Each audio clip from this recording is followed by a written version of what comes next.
Hi there, fellow audiophiles. I am Wave Theory, and today we are going to talk about an amp that just does not get talked about enough.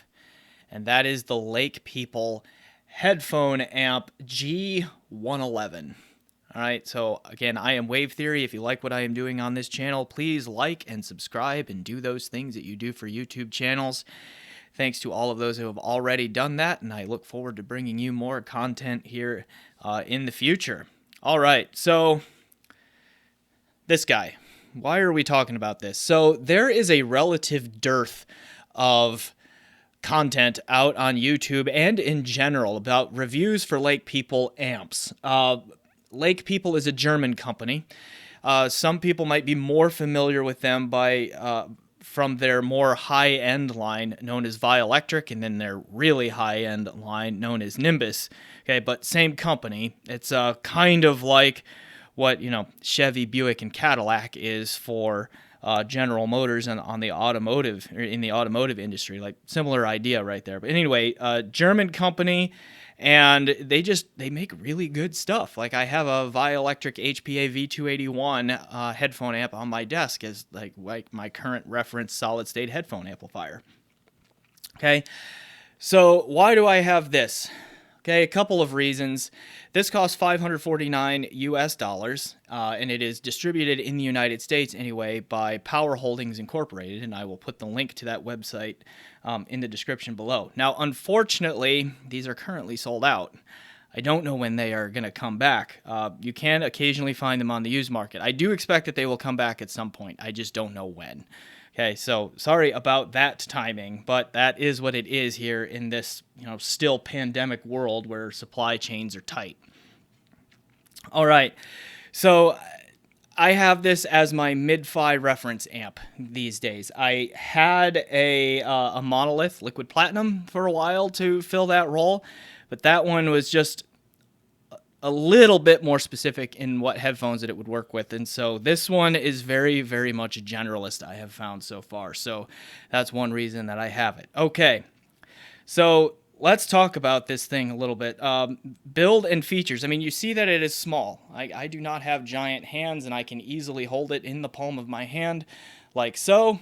You've probably noticed that the front panel has two headphone outputs, and they are identical outputs, okay, 1/4-inch outputs. They are just run in parallel, okay, so whatever you get out of one, you get out of the other. And it is completely safe to plug in two sets of headphones into this at the same time and run them together. And they don't even have to be the same impedance. As a reviewer, this has been really helpful for a lot of headphones just to plug two in at the same time and just really rapidly switch back and forth, of course, coming from the same amplifier circuit. So that has been nice. Okay, you do get an Alps stepped pot here on the front, so there is a little bit of a clickiness in the volume control if you don't like this, but this is an excellent potentiometer. I notice no channel imbalance or anything like that anywhere on the potentiometer settings. Back panel, I have just covered up the serial number here so I don't broadcast that to the world, but other than that, let's have a look here. You see your typical, PC style power supply plug for power input, and it works either here in the United States with 110, 115 volt electric grid or the 220, 230 volt in Europe and other places. Okay, we also see that there is a balanced XLR stereo input pair and a unbalanced RCA stereo input pair, and the input selector switch is actually here on the back panel between those two. Now, it has balanced inputs, but it is not a balanced amplifier. It is a single-ended amplifier. However, if you have a ground loop issue in your system, you do get the benefits. At least I had a ground loop issue, and using the balanced inputs cleared that right up. So you do get the benefit there of that if you have that issue. The unbalanced inputs did not fix my ground loop issue in my system, so just keep that in mind there as well. So the other thing about this is it does have multiple gain stages, but you do not see an external gain switch. If you want to mess with the gain settings, and I was looking through the user manual for this, and there are at least 4 or 5 gain settings, but you have to pop off the panel here, open this thing up entirely, and then there's a set of dip switches in there that set different ways, gives you different gain settings. there's at least one negative gain setting, and I think the highest one is like a plus 20 dB gain right there, which is a lot. Okay. Now you can, if you wish, power IEMs with this. At its stock gain setting, which I'm pretty sure is where this one is set, I did not notice any excess noise anywhere on the potentiometer with a set of tin T3s. Now, I am not an IEM guy, so that's the only set of IEMs I have on hand to check this with. I was just chatting with a friend who said that on his Andromeda IEMs, the stock gain setting, he could only get to about 9 o'clock or so, okay, before it was full volume, and he could hear a static in the stepped attenuator as it changed volumes in there, and he could hear some background noise, but he was going to try a lower gain setting. Now, I have a feeling a lower gain setting will work, because at least with the tin T3s that I had, this thing was silent, even with the pot all the way maxed out. Okay, now, I don't know why you want to power IEMs with this. Does not really seem like its reason for existence, but it is an option. Now, I just mentioned its reason for existence. It is mostly a professional amp, like it's meant to be like a studio headphone amp. And that shows up like in the features, the XLR and all of that input, all of that. And it also, like, power. Lots of power in here too. Like at 600 ohms, you have at least up to 18 volt output and up to 600 milliwatts per channel, and that's 1.4 watts per channel at 32 ohms. Like, so the power supply in here, it doesn't fall off. Like, each doubling of impedance does not have the output power as many amps do. This one actually ramps up its voltage and current output as impedance goes up, and it has pretty high current output too. And so planars, I mean, this thing powers just about everything. And in fact, I have an HE6, a Hi-Fi-Man HE6 SEV2 on hand for review too, and I plug that in here. And it's not the best that I've heard that headphone, but it's very competent. Okay, so it has the kick to power that one too fairly well, I would say. So lots of power. All right. So then, again, I mentioned it's a studio reference amp, and that shows up in the sound too. So let's talk about the sound here. Like, your sound signature is what I would call a studio neutral. It is almost dead flat across the only thing, with one small exception of just a slightest hint of warmth. That's it. Just very, very slight. Okay, and there's also a nice smoothness to it. Like, it is not an aggressive detail monster of an amp. It has some smoothness and enjoyability to the sound to it as well. So it is incredibly detailed for its price. It has great detail retrieval. It just doesn't push it at you and force it at you. It just has a very natural presentation, I think, to its detail retrieval. And so those things together just make it is very, very transparent. It brings out headphone character well. It brings out DAC character well.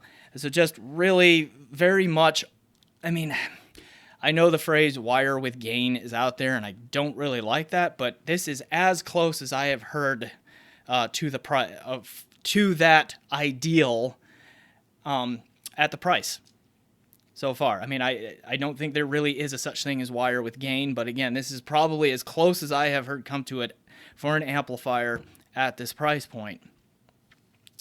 The sound is also powerful and punchy. There is lots of macrodynamic impact to it. It also does micro stuff pretty well by bringing out things like texture and that sort of thing. And then the spatial presentation is also good. It is nice and wide, but not artificially wide. It does a really good job of imaging and separation within that sonic space and all of that. So, I mean, what it comes down to is sonically, this is a reference caliber piece at the price point. Okay, it really is.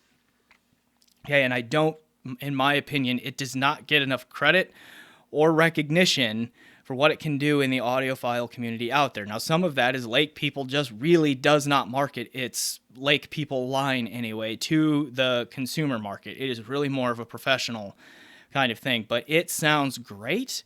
It will do a fantastic job on your desk in your home setup. Okay, it's really strong in that area too. So a very detailed, punchy, dynamic, but not fatiguing sound, okay, at all. In fact, one thing I really appreciate about it is how much control it has in the treble.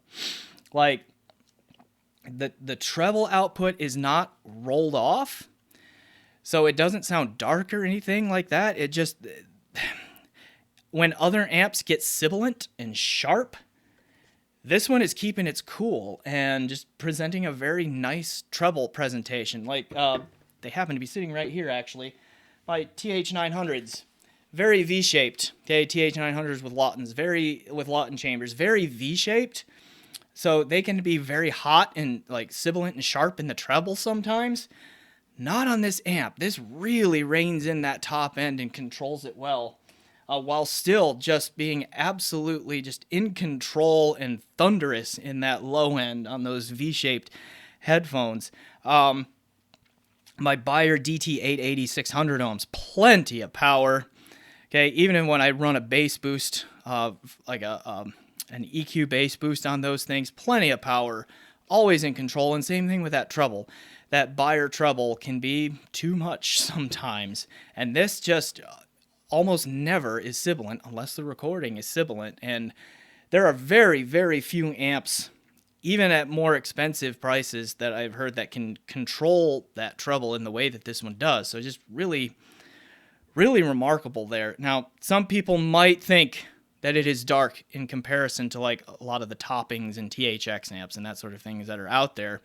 But honestly, those are often treble forward and bright and not as controlled up top. This one just has great control up there. Great control everywhere for the price. I mean, I'm gushing, obviously, but that's because I really think a lot of this thing. All right, so reference caliber for the price, and what I've, in my review work, I owned this amp back late 2020, early 2021, sold it thinking, I had the liquid platinum and I could move on to other things, but I reacquired this past fall at a good price because I needed a mid-fi reference amp, and since I've had it back and I have moved on to other higher performing things, I have a real appreciation for what this can do again. Just excellent all-around amp for the price, and it has been doing some great work for me in reviewing headphones. Again, it's really transparent. I feel like it gives me a really good impression of what a DAC is doing or what a headphone is doing, and that sort of thing. So I really appreciated having this in here lately. One combo I have particularly liked is the last couple of Focal headphones that I have reviewed, the Original Clear and the Elex. Shit Bifrost 2 is a DAC. This is an amp, and either of those Focal headphones just really synergized well, sounded amazing together. I did a lot of my Odyssey LCDX 2021 review using this. Okay, so a planar there to power it sounded good. I mentioned the HE6, competent at least on that, and that's saying something for an amp at this price point to be able to handle that headphone. Okay, so yeah, the only complaints I have about this amp are not sonic, they are ergonomic. So the things that I mentioned, the input selector switch on the back, and then the internal gain controls, just ergonomically are a bit of a pain. So because it's more of a professional thing, it's really intended to be a set it and forget it kind of amp, and so for the consumer that can be one mark in the negative, I think. But really, that's it. Okay, for me, that's it. $550, reference caliber sound, fairly not portable, but desk friendly if you have a tight space constraints. The form factor is nice for that. Plays nicely with a wide range of DACs, plays nicely with a wide range of headphones and headphone types. Absolutely can give this a no-holds-barred recommendation. If you are looking for a headphone amplifier in the $500 to $600 range, in that kind of mid-fi tier that you're going to be exploring headphones with, check this one out. Okay, it is excellent. All right. Absolutely excellent. Okay. There is my Lake People G111 review. I am Wave Theory. Until next time, enjoy the music.